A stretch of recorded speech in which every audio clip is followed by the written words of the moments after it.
Hi, folks. This is John Adamson, the Rehab and Documentation Guru. Welcome to the second edition of Coffee with Clinicians. I've got my medium roast Starbucks. Seems to be my go-to right now. Hopefully, you've got the beverage of your choice. So before we get to our guest, I just want to do a little bit of an ad read. Yes, we have a sponsor. So Allied Health Education. So as an instructor for them, and you guys, some of you have attended some of my courses through them, and also as a frequent attendee of their courses, I can personally vouch for the incredible quality and depth Allied Health Education offers. Their courses cover a wide range of disciplines, including physical therapy, occupational therapy, speech therapy, athletic training, and massage therapy. Whether you prefer on-demand content or live webinars, they have you covered. They recently introduced a new gymnastic sports medicine certification developed by a physical therapist for the United States gymnastic team. This is just one example of the top-notch expertise they bring to the table. With straightforward subscription plans, you can access as many courses as you want through the year. With over 300 courses currently available and new ones being added all the time, Allied Health Education will help you meet all of your continuing education needs. Visit www.alliedhealthed.com and use promo code RDG2024, Rehab Documentation Guru, for 15% off your yearly subscription. Code and the website link will also be in this episode's description. Allied Health Education, teaching you today for what you need to know tomorrow. So thank you to Allied Health for sponsoring this webinar.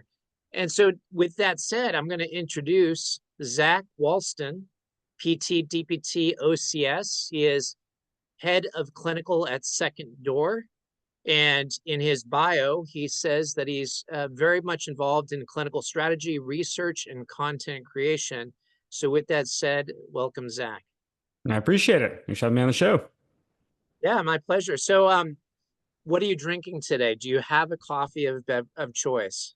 Right now, it is actually a double espresso. So my wife and I, we recently just went to our big 10-year anniversary trip, went to France, Paris, and Bordeaux. And one thing I learned when you're there is that they don't really do coffee. Everything is espresso. And so like if you go order, you want a small, you get a double or triple espresso. And so I got used to drinking that. So I had in the hotels, they had those Nespresso machines, and then everywhere I went and got coffee. And so I came back here, and I've had some coffees since I've come back here, but I've enjoyed having more espressos. So that's just That's what I have cool. in here. All right, very cool, very cool. Yeah, we spent some time in the Ukraine adopting, and there they have all these kiosks on the side of the road where you can get just different lattes and stuff, and Hmm. they're dirt cheap. Of course, I wouldn't go there right now with the war going on, but it was quite an experience and kind of whet my taste buds for other opportunities for beverages. Oh yeah. So, so Zach, to borrow the phrase of another podcaster, who are you and what do you do? So I am the head of clinical at Second Door Health. You mentioned it is a software platform that, in short, it helps practices service direct care contracts. A lot of our focus is on direct to employer. I, as the head of clinical, as you mentioned, focus on content creation, our research approach, data, and I mean we're in the early stages right now. I've been with the company now full time since the beginning of the year. So what, about 8 months now, 9 months. And then I was an advisor for them for 2 years when they first really got going. So before that, I was with PT Solutions for almost 10 years, where I was the director of quality and research there. I ran their residency program, their orthopedic program, and did a lot on the education side, developing courses, teaching courses, and on the research side, predominantly cohort studies and case study, case series, that sort of thing. And so, yeah, that's, and then I do a lot of writing right now as well. Excellent. Now, I'm going to back you up to the beginnings of your PT career. So you got your DPT. Yep. You went to Emory, you said? Emory for my DPT. Yes. Graduated in Okay. 14. And then you went right into an orthopedic residency. I did. Tell us a little bit about that experience. Yeah, so I jumped right in with PT Solutions. So being a residency with a practice, you still treat full time, see full caseload, and do a residency along with that. And there are pros and cons to each side of it.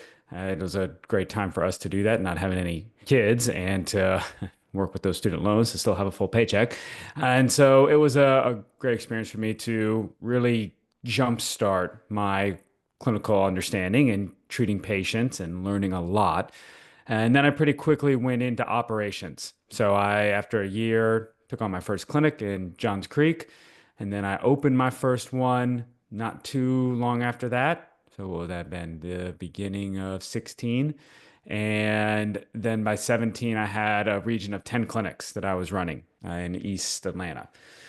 But made a little pivot after talking with our COO at the time, one of my best mentors, Lorraine Ritchie, and moved into that director of quality and research role. Kind of built that new role for myself, and really enjoyed that. Got more involved in residency, teaching, doing some adjunct work at Emory, but I never wanted to go into academia, and I knew that. So I was really doing my best to get what I could at PT Solutions, and then the opportunity came from Scott Hebert, who I'd worked with at PT Solutions when he was with his first startup, Strive, which is now Reach at WebPT. And it was a great fit, great opportunity, next stage for my career to grow in that area. So I made the jump. So, if you don't mind me just asking, this is not something we've talked about before today's webinar, but talk to us a little bit about the value of residency. You went for a specific orthopedic residency with the end Mhm. result of you getting your OCS. Um, what would you advise young clinicians who are getting out of DPT school with incredible debt? Yep. What is the value of going right into a residency program? Yeah, so I think there's several things you have to weigh. The debt is a big thing. You can anyone who tries to just talk about, yeah, well, here's all the future value you get, you have to pay your bills. And, my wife, she was at Emory at the time. Both were physical therapists. She did a neuro residency. I did the ortho residency. And her doing a neuro one, which is a school-based residency, unfortunately, those give really, really poor pay. And so we knew we couldn't do both of that. And there weren't just really any outpatient neuro residencies at the time. So pay was a huge factor into it. And so I wanted to go to something that I could get a full salary with. Uh, so that is something you have to take into consideration. The big benefit for your clinical practice is that when you come out of school, you're very much a generalist. You're taught to pass boards. Like, that is the sole determination of success for a school. So if you have just that general knowledge, you need to refine that, and that's what residency helps you do. So going to residency and doing a full-time caseload, it was a lot of work, but it helped me, I feel like, jumpstart my career and learn a lot more, a lot quicker. That allowed me then to continue to progress in other areas. So I would advise that if people are able to put in that level of work and they can go to an outpatient one where you get paid. I mean, if you've got insured, do a university-based one, but just know that it is a huge pay cut. But if you can't do it, I do think that there's value for the experience, not for the letters. Personally, I don't think that the letters matter at all. They don't change your reimbursement. They don't get you paid anymore. It's the finishing the residency and what you get from that. That's what matters, not the letters. That's important to hear people say because you look at some of these people on LinkedIn. You were mentioning LinkedIn, I think, on the podcast I was listening to where you were featured. A lot of people have tons of initials after their name, more letters after their name than in their name. But it's just the idea of getting it done, putting in the time that's going to give you the expertise, the knowledge that's going to have the fruit, not so much the letters themselves. Right. And if you want the letters, it just takes a year of clinical practice. You'll get enough hours to sit for the test, go do a prep course, and pass a standardized test. Right. The letters, you can be a crummy clinician and get the letters. You don't have to be good to get those. And you can be a phenomenal clinician and never get any more letters behind your name. So I tell people on whether they should get the letters or not. Unfortunately, there might be some jobs that you need it. If you want to go into academia, especially with the 50-50 requirement of having to have a terminal degree, so having that doctorate or EDD, they are going to be a lot more restrictive on the people they hire that don't have a PhD EDD, and sometimes they want to see that specialization. So if you want to go in academia, or there might be some jobs where they still have that requirement, then yeah, just go check the box. But in terms of your skill set, those letters behind your name don't signify much of anything. Yeah, agreed. So I have my GCS, and at the time I took it back in 2015, I was teaching a number of geriatric courses, and so it made sense to just go ahead and do that. From Mhm. that prep, I was able to sit and pass the course, or I should say the standardized test. With that said, I'm going to let it expire this coming year because I'm not no longer treating geriatrics. So Yep. it seems disingenuous to maintain those letters after my name because for 3+ years now, I've not been in clinical practice related to geriatrics. So I'm glad to hear you say that it's not just about the letters because I think we can easily get caught up in that, although the letters should represent substantial education, experience, and effort, which obviously the residency program offered for you. Absolutely. So you moved right into, can we talk about your previous job for a minute? So you moved right Sure. into operations, you opened up a clinic. Is this a franchise organization? No, it's not a franchise. They're all PT solutions. And so it's a rapid growing organization. Okay. And they, especially when I came on, Georgia was growing very quickly as well. So I was running the Johns Creek Clinic, and they were looking to move into Duluth. So it was a de novo. We just opened a clinic that was right by the LA Fitness on Peachtree Industrial. It was a little gap that didn't have one at the time, and to open that up. And then over the course of the next few years, I absorbed a region. We had a change in some staffing, and then opened up, I think it was 6 total de novos over those 3 years in my region. And so just opening up new clinics to cover new areas. Wow. And then now you're with Second Door. Can Correct. you explain a little bit more? You said it's an app. Can you explain a little bit more about how that works, how it might benefit all clinicians? Sure. So right now it's not an app, it is Okay, I apologize. software, Software. but yeah. So Second Door, it I'm trying to as concise as possible, which I've been working on.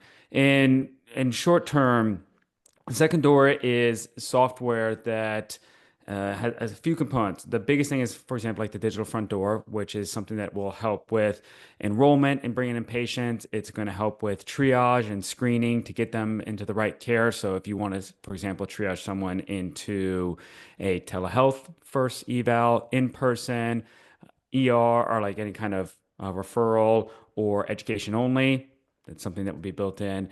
It'll have the billing component, it has a care engine component, it has all the things that's everything essentially except documentation. And the real goal around it is to help service direct care contracts. I mean, if we look at, I think most people in the industry know of the reimbursement challenges that we face, and that we're just either fighting against cuts or stagnant increases, or we're seeing a lot of these increases in administrative burden. Just the continued pathway of going with insurance is very bleak. Then when you look at cash pay, which is a direct care, there's a problem with scale there. Not everyone can afford to do cash-based services and out of pocket. And so another area that is starting to grow is direct to employer, where a practice directly contracts with an employee or employer to be part of the group health benefit. And so we're seeing that on the digital side, like the Hinges and the Swords and the Kayas of the world, Amadas, that are working directly with employers to provide those digital services. So essentially just cuts out insurance, that you have a direct contract with that employer. Well, one of the big problems with the digital only, right? There's really a couple things, but the biggest thing is that it's digital only. While digital only does help you reach people in rural populations, it can help with scheduling issues. A lot of people still like having some component, whether that be a hybrid, like during the eval or during certain conditions. And that's just not something that's offered with those apps. And their enrollment is really poor. It's often under 3% and you're in the 2 to 3% range of the available employees will actually use that service. So what we are kind of our thesis is that there's brick and mortars everywhere. Physical therapists can also provide those digital services. They can service contracts while servicing also in the clinic as needed. They just don't have the software necessarily to do that or the contracts to do it.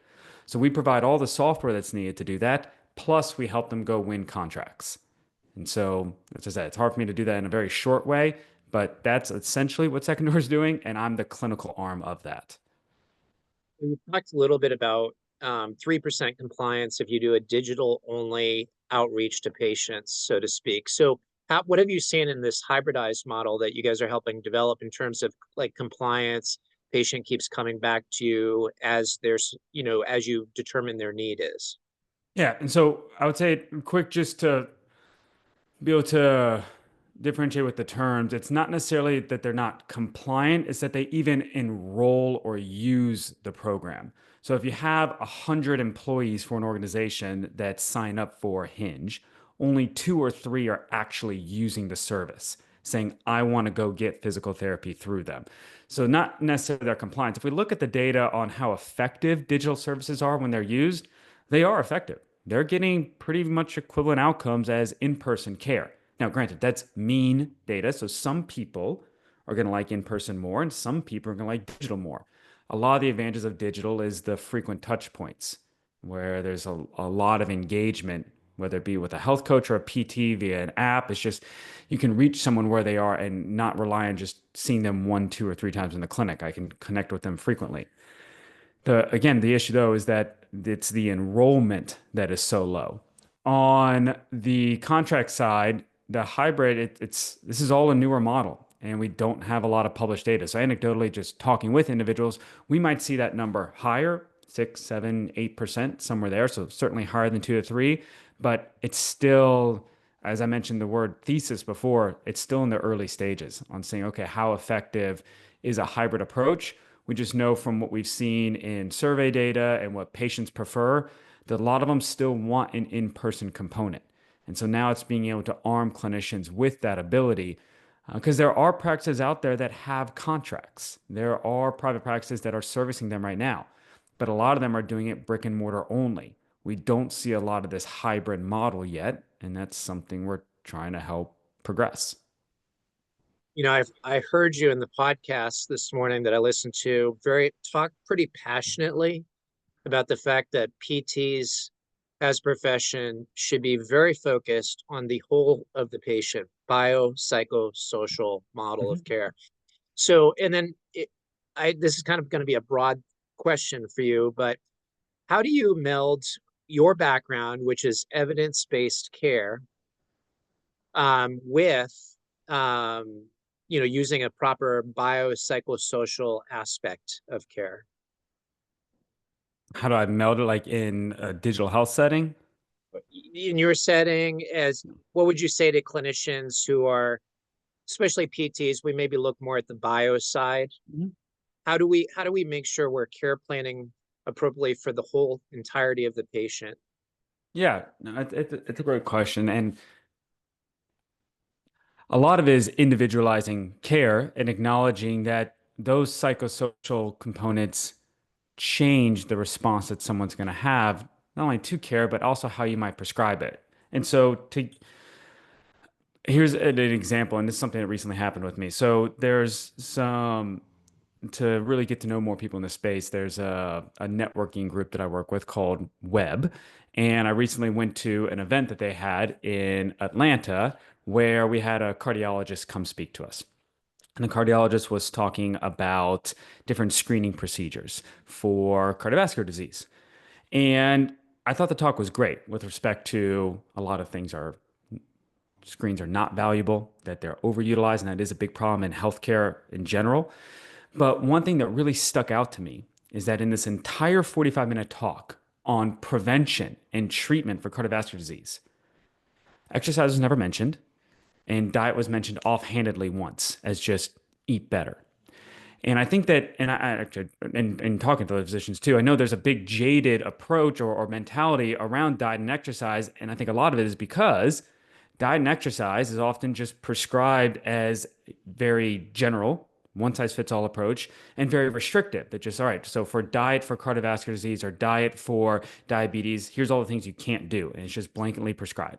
And for exercise, just be more active. And we see the same thing for weight loss: eat less, exercise more. Or in the exercise space, we see that just generic exercise prescription of just saying, okay, you have knee pain, you must have weak glutes. And then here, just do these exercises. And that is a very bio focus of just looking strictly at here's where I see the anatomy, physiology problem, and then here's my solution for that, and I'm going to apply it to everybody. And it oftentimes doesn't work because you're not taking into account all the factors that influence not only why someone's in their current state, but how they're going to get out of it. All right, if you look at the exercise side of it, what type of exercise do they enjoy to do? What are their past experiences with exercise that they might have fear of moving or a lack of confidence in doing? What are the exercises that are more meaningful to them, their goals that they have with exercise? Those are all psychosocial components. Psychosocial is not just pain neuroscience education. Psychosocial is everyone's beliefs and their support system. Do they have the financial means to get a gym membership? Do they have the time in their schedule to go to the gym or to do exercise? Some people might only have 5 or 10 minutes. That's great. We're going to do brief high intensity exercise for you. Some people may think that these bands are silly exercises and that they're too easy. And just because you hand someone a sheet of paper doesn't mean they're going to do it. Okay, well, then let's personalize it for you. So I think that a big area of biopsychosocial is just looking at a person as an individual and figuring out their emotions, their thoughts, their feelings that affect not only pain, but also what their adherence to exercise will be and what their goals are in rehab and physical therapy. I think one of the ways that we tend to fall down in our approach to patient care is going to be you didn't use this term, but third pillar evidence-based practice stuff, patient preferences, values, and past experiences. We tend to be, especially a new grad coming right out of school, fresh with all that didactic knowledge that's up there, very aware of first pillar. And then once they get a little bit of experience under their belt, they've got that second pillar developing of evidence-based care. But you touched on the third pillar, which is really getting to the patient's preferences and values. I mentioned a word that I know from you listening to you earlier, and then we touched on this earlier, probably is not a good word to use, and that's compliance, Mm-hmm. getting patient compliance. And I get the distinction. Um, Instead of documenting patient not compliant and then giving up on them, what are some strategies that you utilize to help overcome or better involve that third pillar, finding out subjectively from the patient? You mentioned in the podcast I listened to a lot about subjective reporting, making sure Mm-hmm. you really listen to the patient. How do you move from the listening to the patient to getting them to hopefully be on board with first and second pillar evidence-based practice models of care? I think one of the best strategies is to use, take a page out of the motivational interviewing book, which is where you get the patient to verbalize how they're going to solve the problem.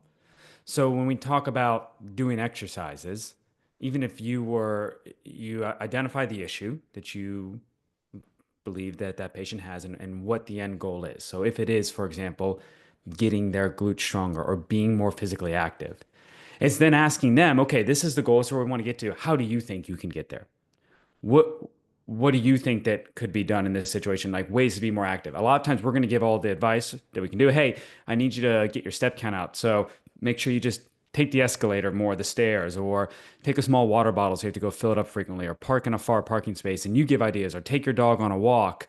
But instead, asking them, okay, what do you think are some strategies you can do? And getting them to verbalize and commit. And then even asking them, all right, what are the barriers going to be? Getting them to acknowledge on the front end why this won't work and what are some solutions. Because so many times we assume, and this is where you apply the general knowledge and that everybody's the same, here's all the answers when we don't know all the barriers or the potential solutions. We don't necessarily know what the patient likes or is more likely to adhere to. And I think we also have to be very comfortable with there are so many ways to exercise and be physically fit, and that just being physically active can be very powerful. And get out of our heads, which is something that a bias we're given in school that so many of patients' issues is because of weakness. Like we look at anything, oh, you have knee pain because you have hip weakness. We have this pain because you have weakness. You have shoulder pain because your low trap is weak. That's not the case in most situations. It's not just weakness. So if we can get out of that mindset and just find how people can be more physically active and they can provide solutions, you're going to help with that compliance because so many times the compliance is a lot of times the failure is on the clinician for thinking that, hey, I gave them a sheet of paper with four generic exercises. They didn't do it. That's their fault. Yeah, amen to that. I mean, I think a lot of us come out of school pretty headstrong. I know I did that back in 1991. Uh, Graduated and thought I was this really smart guy. Patients should therefore listen to me because I've got the credentials behind my name. Right. Rather than showing them, but really getting that buy-in is hugely important. Listening to them, what are their problems? And one thing, just to caveat a little bit on what you said, I've focused in more recent time in my career to find out what are their harms, what are their financial harms going on in their life because of this dysfunction or disability, what are the social harms that are occurring, and just by listening to them, first of all, you help get that buy-in, but secondly, you help start to form a care plan because you're going to be addressing those harms through the goals, through hopefully interventions that are effective for them. Speaking of interventions, you mentioned we'll be wrapping up soon, the limitations of Zoom. But I wanted to ask you a little bit about this because the model that you are now working towards is employer-based payment models, right? Mhm. Where it's more of subscription, it's outside the traditional realm of insurance. How does that specifically work? So there's a lot of ways. Sometimes it can be subscription where you'll see a model where it might be, hey, for every employee, it's $2, $3 per month, something. And then they have preventative services, and here's all the content that they have available to them. And it could be self-service programs available. And then if they need treatment, they come in for it. If they don't need treatment, well, you still have that subscription income. It can also be a traditional fee for service. And we see that oftentimes where it's just a better rate than you see insurance providers provide. Or it may be the same rate as your best insurance payer, but you don't have all that administrative burden. You don't have pre authorization. You don't have visit caps and limits. Your main way that you're really going to be judged by the employer is that after a year or two and they're reviewing claims data, did you lower their MSK costs? Because ultimately that's what it's about. Is that the big value proposition of these employers is that, hey, if you directly contract with us, we are going to lower your MSK costs predominantly by preventing surgeries, but also by preventing imaging and opioid usage and so on and so forth. And then the secondary one is that we're going to help improve your employee health, which means they're going to be more productive. They're not going to have as many missed days at work. Maybe you have fewer workers' comp claims. Again, it depends on the type of job that you're targeting. So that's really where proof is in the pudding, if you will, that at the end you're going to show that, hey, this worked.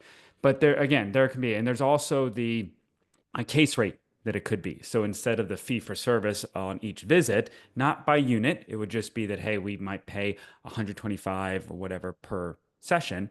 It could also be that for acute low back pain, pay $1,000 or chronic low back pain, it's $1,500. These are not actual numbers from that I'm pulling from contracts. These are just examples based on some average contracts you might see. And again, depends on the region, depends on what you negotiate. But those are the typical three models that you will see, is that the subscription model, the per visit model, or the per case model. Excellent. Wow. So Second Door is helping organizations utilize that model of care. Mhm. Yes. So we'll work with practices to go find those contracts and establish. Now, keep in mind, it's a long process. It's on the short end, 6 months, on the common, 12 months, long end, 18 or 24 months to get a contract, especially depending on the size of your organization. And you want to be able to provide enough density for it. So we look at it's right now it's about 65% of Americans are covered by a self-insured model, which means that a company, while they might have Blue Cross Blue Shield as their wrapper, their third party administrator, Or that administrator. just provides structure to the plan. But it's not actually Blue Cross Blue Shield who's paying out the claims. It is the company. They're self insured. They pool all those premium dollars and then they pay out directly to the healthcare providers. And we see that majority of Americans are in that model. Now, in terms of company size, it's typically companies that are 200 or more that are self insured, just because then the risk model favors being self insured. Less than that, sometimes you see small companies that pool together to kind of make their own self insured collective, if you will. Helps Um, keep the cost down. Right. So you want to find ones that you can service because, like Home Depot's here in Atlanta. If I ran a clinic with one or two clinics, I'm not going to go to Home Depot and say, hey, I can service your company, right? That's obviously impossible to do. But if there was a local company that I could service, or if I was on a network of clinics that could service it, that's a different story. So that's what we're also looking at, is not just individual practices or large regional practices, but also networks of clinics that can help service these larger companies. That's excellent information. So because of time, I do have one question for you. Should a PTOT or speech therapist be treating their patients 2 to 3 times per week? It all depends. Sometimes they should, sometimes they shouldn't. A lot of it depends on the patient too, and if they prefer that. If a patient is able to manage the symptoms on their own, if that patient is able to do the exercises on their own, then no, you might only need to see them once. I helped someone in my neighborhood with a couple of text messages for acute low back pain, and he did fantastic. And then I just checked in with him later. And then there are some patients that worked with that, yeah, they needed and they wanted that frequency. They wanted the engagement. They wanted the someone watching them while they did the exercises, or wanted the manual therapy to be able to reduce their pain. There is no blanket. Some people need a lot, some people need a little. Right. So it's good reminder, Zach, that we really need to think through what our individual patients need. Having been in a supervisory role for a large group before, I saw a lot of that cookie cutter approach. And so I think it's helpful for some therapists to just hear that every patient's different and some need more high touch than others. And Second Door sounds like a really good platform that some should consider that might help them develop a better understanding of alternatives to the approach to care, especially to meet that biopsychosocial aspects of the patient's needs. For sure. Any final words for the audience? One of the big things I always would leave with all my residents when I taught them was that no tool is undroppable. That came from Jordan Ellenberg, a book I really enjoyed, The Power of Mathematical Thinking. And really what that just means is that as we continue to read evidence, recognize that anything could change as new evidence comes to light, provided it's high quality and we have a lot of the evidence. But you should be willing to drop any tool and adopt any new one if there's enough evidence to support it. And I really, no one should care what the past experiences were. There's a lot of things that influence previous outcomes. And if something even better comes to light, then we should run towards that. Always letting that evidence guide us. Absolutely. Well, thank you, Zach Walston, PT, DPT, OCS, Head of Clinical at Second Door. Thank you so much for joining us today. And folks, don't forget the promo code for Allied Health Ed. That'll be in the description when this is uploaded. Zach, thanks so much for joining us You're and welcome. spending your Thanks for time. having me on. Take care. Take care.